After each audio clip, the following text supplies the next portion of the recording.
किसी और प्लांट के बारे में, तो एक्चुअली वहां पे आप किंगडम के बाद आप क्या यूटिलाइज कर रहे होंगे, आपने वहां पे डिवीजन वर्ड यूज किया होगा। क्या यूज किया होगा? डिवीजन वर्ड वहां पे आपने यूज किया होगा। ठीक है, वेल तो अब ये पूरा का पूरा एक पैटर्न होता है किसी भी ऑर्गेनिज्म को क्लासिफाई करने का, ये टैक्सोनॉमिक कैटेगरी का पैटर्न है। तो अब देखो अपने को बात करना कि पैटर्न कैसा होता है, किस तरह से अपन इसको ऑर्गेनिज्म को अपन लिखते हैं या उसका क्लासिफिकेशन करते हैं या करते हैं। ठीक है, तो हमेशा अपन इस टैक्सोनॉमिक कैटेगरी को हमेशा अपन असेंडिंग ऑर्डर में ही अपन शो करते हैं। कैसा शो करते हैं? असेंडिंग ऑर्डर में। ठीक है, तो अपन कह सकते हैं ये क्या हायरार्की, क्या कहलाती है? ये हायरार्की कहलाती है। ठीक है, तो अपन इस अरेंजमेंट को क्या कहते हैं? Arrangement of hierarchy in ascending pattern, या डायरेक्टली आप कह सकते हो ascending pattern hierarchy arrangement of taxonomic category. ठीक है, दोनों कह सकते हो।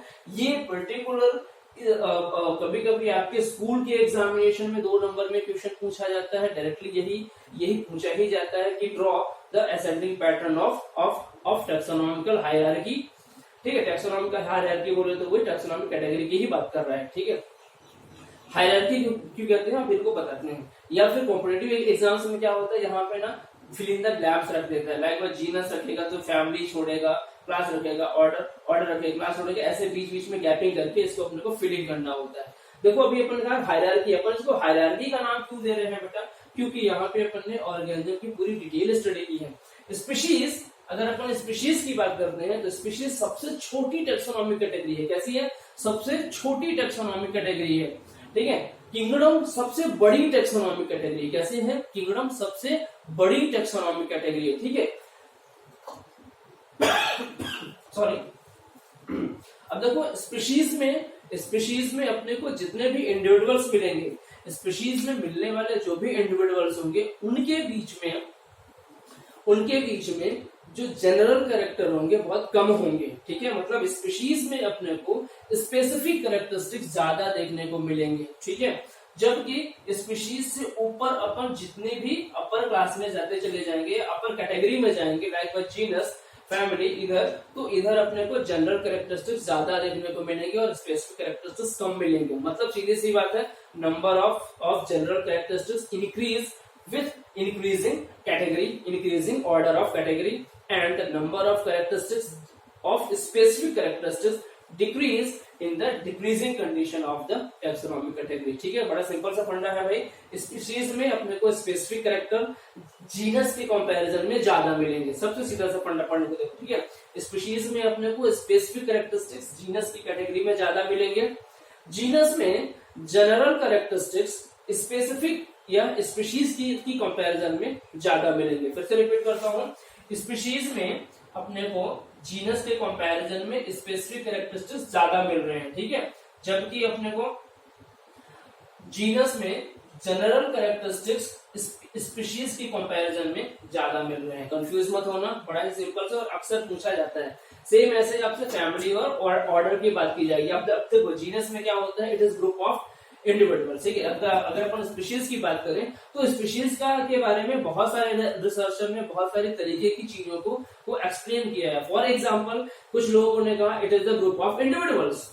ओके, फिर बायोलॉजिकल कॉन्सेप्ट आया, मेयर भाई साहब ने दिया, उन्होंने क्या बताया, it is the group of interbreeding individuals. उन्होंने क्या ऐड कर दिया, ग्रुप ऑफ इंटरब्रीडिंग इंडिविजुअल्स। ठीक है, फिर इसके बाद जेनेटिकल पैटर्न आया स्पीशीज का, या जेनेटिकल कॉन्सेप्ट आया स्पीशीज का। उन्होंने क्या बताया, interbreeding individuals with same gene pool. उन्होंने क्या कहा, it is group of interbreeding individuals with similar gene pool. Gene pool की इन्होंने बात कर दी, मतलब जेनेटिकल कॉन्स्टिट्यूशन बिल्कुल इक्वल होना चाहिए, इनका जेनेटिकल पैटर्न सिमिलर होना चाहिए। डायरेक्टली कह सकते हो सिमिलर जेनेटिकल पैटर्न वाले इंटरब्रीडिंग इंडिविजुअल्स को अपन स्पीशीज के ग्रुप को अपन स्पीशीज का नाम दे सकते हैं। ठीक है, तो यहाँ पे अपने को इंडिविजुअल्स के बारे में जानकारी मिलेगी। जीनस में एक या एक से ज्यादा स्पीशीज हो सकती है। फिर से सुनना, स्पीशीज में क्या थे, ग्रुप ऑफ इंडिविजुअल्स यहाँ पे मिल रहे थे। जीनस में क्या था, ग्रुप ऑफ स्पीशीज। फैमिली में क्या होगा, ग्रुप ऑफ जीनस। ऑर्डर में क्या होगा, ग्रुप ऑफ फैमिली। क्लास में क्या होगा, ग्रुप ऑफ ऑर्डर। फाइलम में क्या होगा, ग्रुप ऑफ क्लास। किंगडम में क्या होगा, ग्रुप ऑफ फाइलम। ठीक है। तो देखो किंगडम तक आते आते अपने को पूरी ब्रॉड कैटेगरी देखने को मिलती चली गई। मतलब अगर अपने को जनरल अकाउंट लेना हो, जनरल कैरेक्टरिस्टिक्स लेना हो तो अपन हायर कैटेगरी को चूज करेंगे, और स्पेसिफिक कैरेक्टरिस्टिक्स लेना हो तो अपन सिंपल कैटेगरी पे या सबसे स्मॉलेस्ट कैटेगरी को अपन वहां पे चूज करेंगे। ठीक है, ये तो एक रफ आइडिया था हमारी टैक्सोनॉमिक कैटेगरी के बारे में। ठीक, और बड़ा ही सिंपल सा फंडा है। स्पीशीज क्या है? Group of organism. जीनस क्या है? Group of species. फैमिली क्या है? Group of genus. ऑर्डर क्या है? Group of family. क्लास क्या है? Group of order. फाइलम और डिवीजन क्या है? Group of class. And kingdom क्या है? ग्रुप ऑफ फाइलम और डिवीजन। ठीक है, ये इसके बारे में आइडिया हुआ।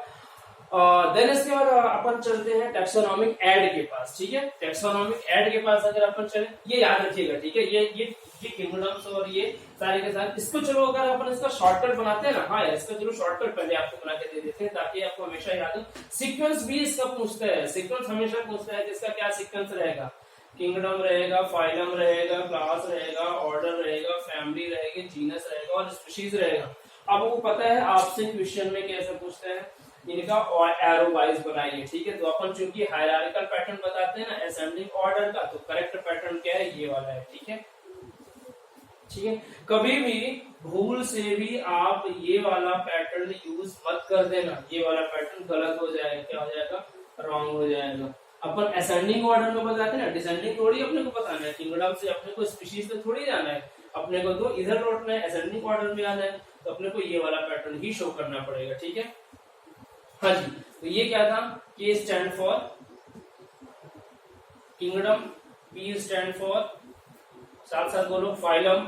C स्टैंड फॉर क्लास, फिर से बोलिएगा। O स्टैंड फॉर ऑर्डर, थोड़ा सा तेजी के साथ बोलिएगा। F stand for family, G stand for genus and S stand for species. ठीक है ना? चलो अब इसको ना शॉर्टकट बनाते हैं ताकि आपको हमेशा के लिए याद हो जाए। जब उठा के आते हैं, कोई बहुत बड़ा टास्क थोड़ी है बेटा। देखो उठा के लेते क्या, सबका फर्स्ट वर्ड उठा के लेकर के आओ, जो कि यहाँ पे हमने लिखा हुआ है K P C O F G S। K P C O F G S क्या बन गया? K P C O F G S। Then इसको आप अगर आप शुद्ध हिंदी में आप लिखना चाहते हैं, देन आप लिखो क प को, कब को, क स्टैंड फॉर के, प स्टैंड फॉर पी एंड को स्टैंड फॉर सीओ। देन फॉगस, एफ जी एस, ये क्या बन गया? फॉगस। एफ स्टैंड फॉर फ, जी स्टैंड फॉर ग and S stand for S, सब। ठीक है, क्या बन गया? कब को फॉगस। ये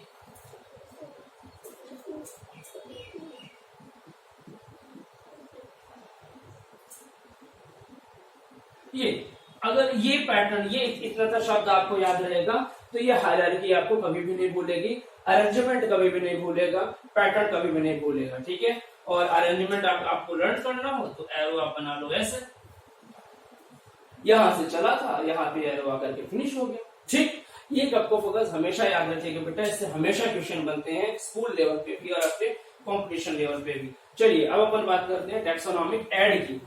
लास्ट पॉइंट है हमारे इस चैप्टर का, टैक्सोनॉमिक एड की। चलो बात करते हैं। देन टैक्सोनॉमिक एड में अपने को 5 टैक्सोनॉमिक एड मिलते हैं। टैक्सोनॉमिक एड अगर अपन बात करते हैं, there are 5 taxonomic aid. Taxonomic aid बोले तो क्या? Tools that is very helpful to use of taxonomic category और use in helpful to study of organism. ठीक है, ये ऐसे टूल्स होते हैं जो किसी भी ऑर्गेनिज्म की स्टडी के लिए बहुत ही हेल्पफुल होते हैं। 5 टूल्स हैं, ये याद रखिएगा। 5 टूल्स हैं, जिसमें से सबसे फर्स्ट क्या आता है? हर्बेरियम। हर्बेरियम कभी बनाया है आप लोगों ने? आप लोगों ने आपके स्कूल की जो बेसिक क्लासेस थी ना, छोटी छोटी सी क्लासेस थी 5th से 7th स्टैंडर्ड की, वहां पे क्या हुआ था कि आप याद करो कि आपके स्कूल में आपको प्रोजेक्ट मिलते थे कि come with your project that stick 5 type of leaf or 5 types of flower or 5 type of animal picture। आप वहां पे क्या कर रहे थे? आप उनको स्टिक कर रहे थे। आप 5 कहते हैं, आप 5 तरह की लीफ लेकर के आते थे गार्डन से, उसको आपने क्या किया? उसको अपने कागज पे स्टिक कर दिया 5 पे, ड्राइंग शीट पे, और आपने उसको रेडी कर दिया। वो खेल खेल में आपने हर्बेरियम बनाया था। जी हाँ बिल्कुल, आपने हर्बेरियम बनाया था भैया, आपने साइंटिफिक काम कर लिया है, पहले पता नहीं था आपको, क्या करें। ठीक है, हर्बेरियम में क्या होता है, यहाँ पे अपन एक ड्राइंग शीट होती है या एक शीट होती है, उस शीट में अप्रोक्स 25 इंटू 38 समथिंग की कुछ ऐसे इंच की एक शीट होती है, और उसमें अपन प्लांट्स का बॉडी पार्ट या प्लांट पार्ट, ठीक है, प्लांट का बॉडी पार्ट, ऑर्गेनिज्म और ऑर्गेनिज्म बॉडी पार्ट को वहां पे अपन ड्राइड कंडीशन में स्टिक करते हैं। पहले अपन क्या करेंगे, उस बॉडी पार्ट को डिहाइड्रेट करेंगे, सूख जाए, जिससे सड़े नहीं, फफूंद नहीं लगे, फंगस नहीं आए। ड्राइड होने के बाद फिर अपन क्या करते हैं, उसको स्टिक करते हैं, और स्टिक करने के बाद उसको फिक्स कर देते हैं, एंड देन उस पर्टिकुलर ऑर्गेनिज्म या ऑर्गेनिज्म बॉडी पार्ट के बारे में अपने जनरल इंफॉर्मेशन लिखते हैं, या उसके बारे में इंफॉर्मेशन होती है। तो हर्बेरियम क्या है, it is a general information sheet, it is a general information sheet of about any organism और ऑर्गेनिज्म बॉडी पार्ट। ठीक है, ये क्या होता है, हर्बेरियम कहलाता है। ठीक है, याद रखिएगा। फिर इसके बाद सेकंड अपने पास आता है, हर्बेरियम के अलावा फिर अपने पास आता है बोटेनिकल गार्डन।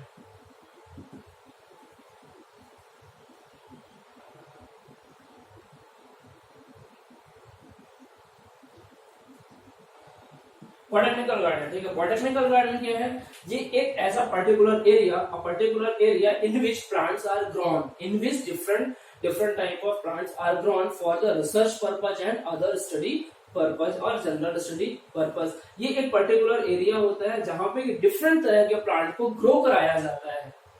ठीक है, एक पर्टिकुलर एरिया है जहां पे डिफरेंट तरह के प्लांट्स को ना ग्रो कराया जाता है रिसर्च पर्पस के लिए, स्टडी पर्पस के लिए, समटाइम जर्मोप्लाज्म करेक्शन करने के लिए। ठीक है, बॉटेनिकल गार्डन, डिफरेंट गार्डन आपने देखे होंगे। जैसे अगर अपन नॉर्मली बोले तो सबसे बड़ा गार्डन क्या है, royal society of London, Q में है। ठीक है, फिर अपने अगर इंडिया की अगर अपन बात करें तो national botanical garden research institute NBRI है ना अपना, वहां है। ठीक है, अच्छा, फिर इसके अलावा नंबर थर्ड में आपको देखने को मिलेगा,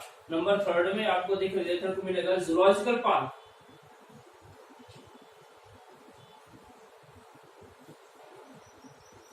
अच्छा देखो, ये जो जूलॉजिकल पार्क है ना, ये स्पेशली बनाया जाता है ऑर्गेनिजम्स के कंजर्वेशन के लिए या एनिमल्स के कंजर्वेशन के लिए। नेशनल पार्क हो गया, बायोस्फीयर रिजर्व हो गए, सेंचुरीज हो गई।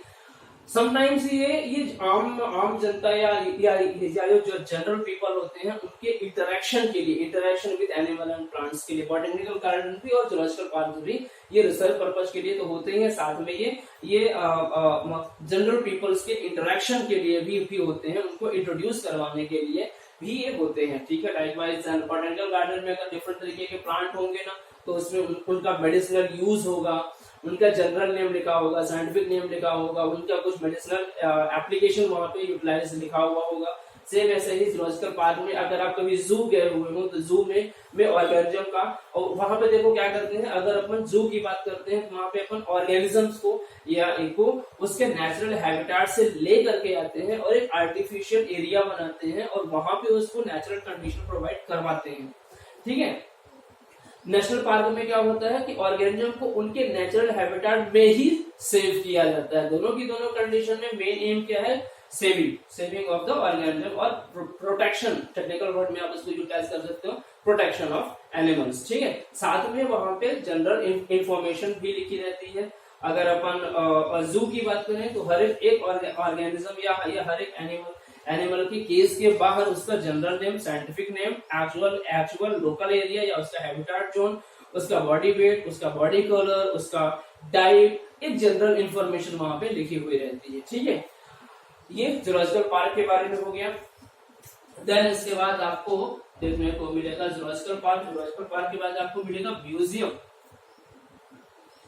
अच्छा, म्यूजियम की चलो अगर अपन बात करते हैं, म्यूजियम क्या होता है, यहाँ पे अपन क्या करते हैं, मॉडल्स, एनिमल्स या प्लांट्स के मॉडल अपन यूटिलाइज करते हैं ऑर्गेनिज्म के वेल एक्सप्लेनेशन के लिए। ठीक है, लाइव मॉडल तो जनरली नहीं होते हैं, डेफिनेटली डेड ऑर्गेनिज्म का यहाँ पे मॉडल बनाया जाता है। लाइक डायनासोर के बारे में अब अगर आपको स्टडी करनी हो तो डेफिनेटली आपको म्यूजियम भी जाना पड़ेगा, या ऐसे जितने भी ऑर्गेनिज्म है अब जो कि डेड कंडीशन में है उनकी स्टडी करने के लिए म्यूजियम बना दिए गए हैं। वहां पे भी डेफिनेटली ऑर्गेनिज्म का पिक्चर या उसका स्टेचू यूटिलाइज किया जाता है और उसके बाद उसके बगल में इंफॉर्मेशन शीट होती है जिसमें कि ऑर्गेनिजम्स के बारे में पूरा डिटेल स्टडी होता है या डिटेल वहां पे लिखा होता है, जिसको रीड करके आप उसके बारे में जनरल इंफॉर्मेशन आप ले सकते हैं। And the last and not least is की।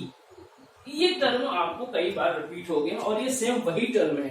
अपन ने बताया था ना, लिस्ट होती है या स्टेटमेंट होता है या मतलब कपलेट और लीड्स होते हैं, स्टडी में ही तो काम आ रहे हैं। तो ऑर्गेनिज्म की स्टडी में ये की काम आते हैं। ठीक है, तो हमेशा याद रखिएगा टैक्सोनॉमिक ऐड कितने हैं 5, टैक्सोनॉमिक कैटेगरी कितनी थी 7। ठीक है, फिर से बताता हूँ, टैक्सोनॉमिक कैटेगरी कितनी थी 7, KPCOFGS। ठीक है, टैक्सोनॉमिक ऐड कितने थे 5, herbarium, botanical garden, zoological park, museum and की। ठीक है, ये it's all about chapter first. ठीक है, यहां से यहां के बाद अपना chapter first almost finishing condition में लगभग फिनिश हो जाता है। ठीक है, जितनी भी चीजें थी यहाँ पे डिस्कशन करने के लिए वो सारी की सारी डिस्कशन हो चुकी हैं। अगले वीडियो में अपन जब भी मिलेंगे तो अपन चैप्टर सेकंड के साथ मिलेंगे, that is balance to classification. थोड़ा बहुत ये अपने प्रीवियस चैप्टर फर्स्ट से ये रिलेटेड रहेगा। आई होप आपको चीजें क्लियर हो गई होंगी। तो चलिए अभी के लिए इतना ही, अपन मिलते हैं नेक्स्ट क्लास में। ठीक है, शुक्रिया।